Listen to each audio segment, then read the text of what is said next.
गरज नसलेल्या शक्तीपीठ महामार्गाविरोधात कोल्हापूर जिल्ह्यातून सुरू झालेला विरोध हळूहळू हा महामार्ग प्रस्तावित असलेल्या सर्व जिल्ह्यांमधून तीव्र होऊ लागला। मोजणी आणि सर्वेक्षणाला येणाऱ्या शासनाच्या लोकांना मोठ्या रोषाला सामोरं जावं लागलं। त्यानंतर सरकारकडून महामार्गाची अलाइनमेंट बदलत पुन्हा हा महामार्ग रेटण्याचा प्रयत्न सुरू झालाय। या बदलामुळे सुपीक जमीन महामार्गात जाणार असल्यानं शेतकऱ्यांची अस्वस्थता आणखी वाढली आहे।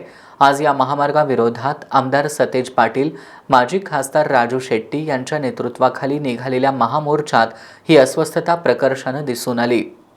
महायुती सरकारमधील अनेक नेते, लोकप्रतिनिधी शक्तीपीठ महामार्ग शेतकऱ्यांसाठी कसा घातक आहे हे विसरून मुख्यमंत्र्यांचा ड्रीम प्रोजेक्ट म्हणून त्यांना खुश करण्यासाठी शेतकऱ्यांच्या जखमांवर मीठ चोळणारी वक्तव्य करतायत।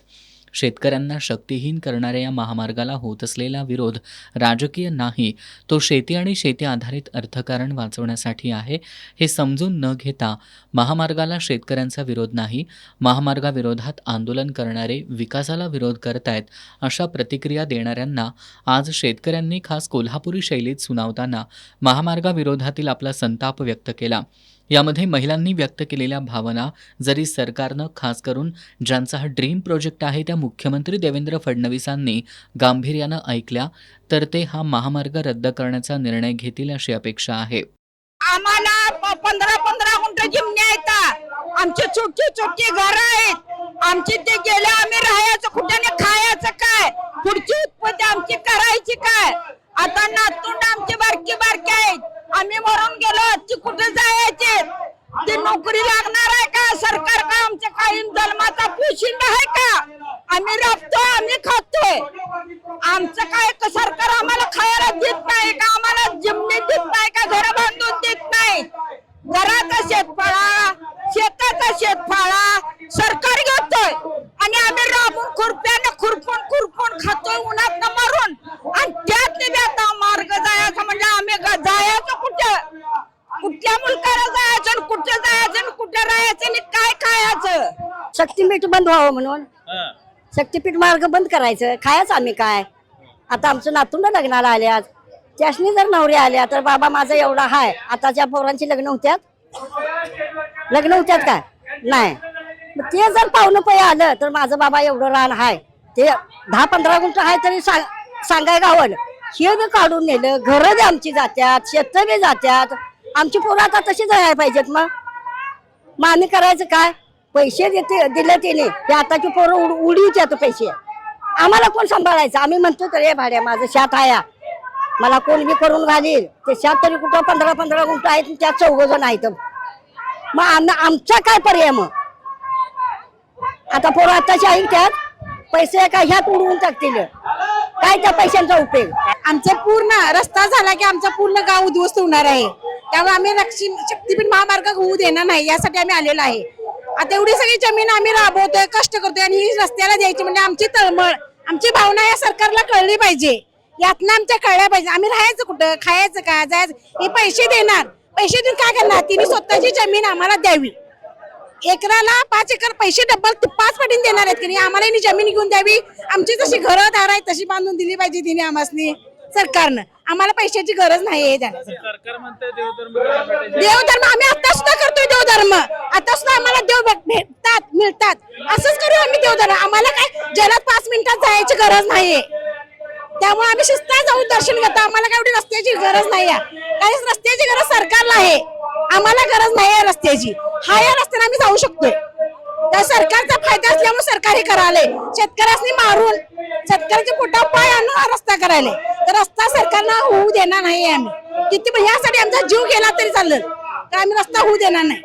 मी आज इथं शक्तीपीठ महामार्ग रद्द होण्यासाठी आलो आहे आणि तो झालाच पाहिजे, कारण हा गरज नसलेला शक्तीपीठ होणं हे शेतकऱ्याला मंजूर नाही आहे। शेतकऱ्यांची बागायत जमीन यामध्ये खूप मोठ्या प्रमाणात जात आहे, खूप मोठ्या प्रमाणात नुकसान होत आहे आणि याला पर्यायी मार्ग आहे शक्तीपीठाला, त्यामुळे हा शक्तीपीठ रद्द करावा ही सरकारला कळकळीची विनंती आहे। शक्तीपीठ महामार्ग आहे एका नेत्याचे स्वप्न, 1000 हेक्टर शेती तुम्ही करता किंवा बसवा, देवदत्तांच्या नावाने जोगवा तुम्ही मागता, कोट्यवधी रुपयांची घरे तुम्ही भरता, कष्टकरी शेतकरी आहे जगाचा पोशिंदा, त्यालाच तुम्ही फाशी घ्यायचा घेतलात का टेका? सामान्य जनतेच्या विकासाचा विचार म्हणे करता कष्टकरी शेतकरी मजुरांच्या जीवावर मग का उठला? इंधन महाग, खते महाग, सारे महाग, शेतकऱ्यांच्या पिकांना मग योग्य भाव कधी तुम्ही द्याल?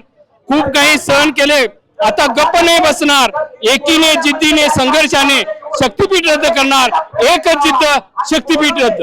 स्वाभिमानी शेतकरी संघटनेचा गेले 25 वर्ष राव शेट्टींच्या बरोबर काम करणारा कार्यकर्ता आहे. आमच्या भागात म्हणजे बिजली कारखाना परिसरामध्ये लोकांची अर्धा एकर, 10 गुंठे, 30 गुंठे असे अल्पभूधारक शेतकरी जास्तीत जास्त आहेत.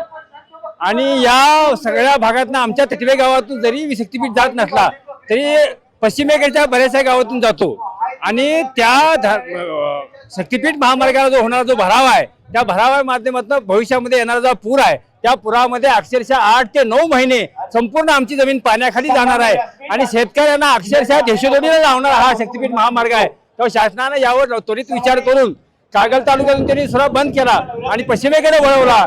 याचा अर्थ तिथला शेतकरी वेगळा, इथला शेतकरी वेगळा असं काही नाही. संपूर्ण महाराष्ट्रातला शेतकरी आमची जात म्हणून या शक्तीपीठ महामार्गाला पूर्णपणे विरोध करेल. आणि आता आदरणीय बंटी पाटील साहेब आणि राव शेट्टी साहेब यांच्या मार्गदर्शनाखाली हा शक्तीपीठ महामार्गाचा मोर्चा चालू असल्यामुळे हा यशस्वी केल्याशिवाय संपूर्ण महाराष्ट्रातला शेतकरी गप्प बसणार नाही एवढी आपल्याला ग्वाही देतो.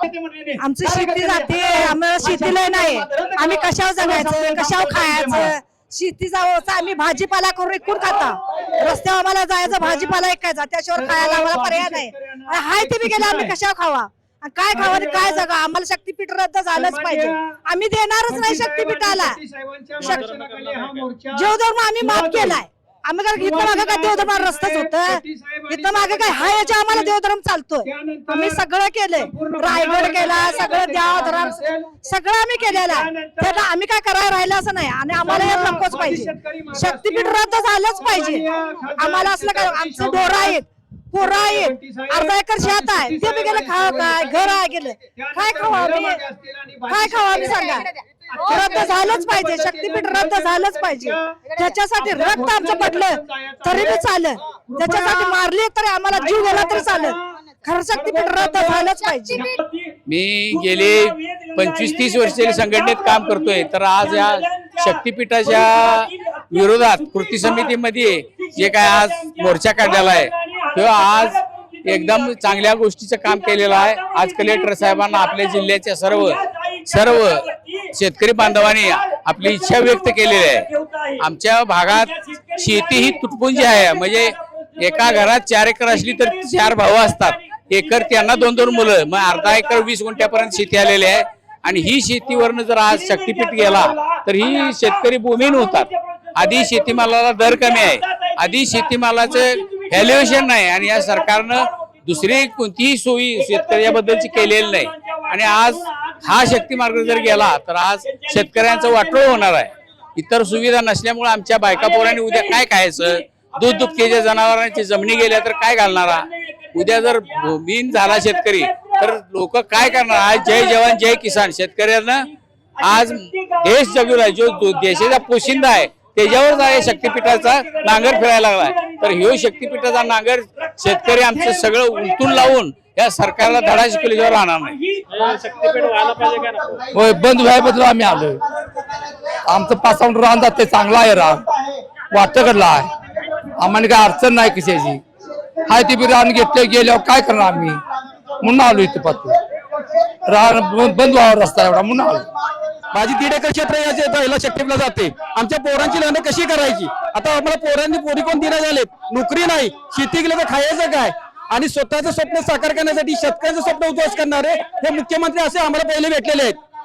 अशा मुख्यमंत्री मी निषेध करतो. शक्तीपीठ महामार्ग पहिला रद्द झाला पाहिजे. शक्तीपीठ महामार्गाचा अर्थ यांनी असा केलाय की यांची शक्ती आणि शेतकऱ्याचं पीठ पारायचं ठरवलेलं आहे. आज म्हणतात काय देवाला जाणार हा रस्ता, तर देवाला आजपर्यंत सगळ्या पूर्ण वाटा आहेत. फक्त तुम्ही देवाला जाण्यासाठी माणसाच्या मनात आणि हृदयात देव असला तर इच्छा असली तर इथून सकट माणसाला दर्शन भेटू शकते. त्यामुळं ह्या जो अट्टास धरलाय मुख्यमंत्री उपमुख्यमंत्र्यांनी, तो अट्टास बंद करावा आणि शक्तीपीठ महामार्ग रद्द व्हावा. एकनाथ शिंदे साहेबांनी इथं विमानतळावरून येऊन सांगितलं होतं की मुख्यमंत्री साहेबांनी, एकनाथ साहेबांनी, की हा शक्तीपीठ महामार्ग रद्द होणार आहे आणि रद्द झालाच. कोल्हापूरला हा शक्तीपीठ महामार्ग रद्द करून त्याने असं एक वचन दिलं होतं, त्याने ते वचन पाळलेलं नाही आणि परत त्याने हे वचन पाळावं अशी माझी पूर्ण शेतकऱ्याची भूमिका आहे. माझं 60 लाखाचं घर आणि 30 गुंठे जमीन जाते, या सरकारचा मी धिक्कार करतो. यामुळे जवळजवळ 2 लाख शेतकरी रस्त्यावरती येणार आहेत. त्या अन्न आणि पाण्याला महागडे होणार आहेत.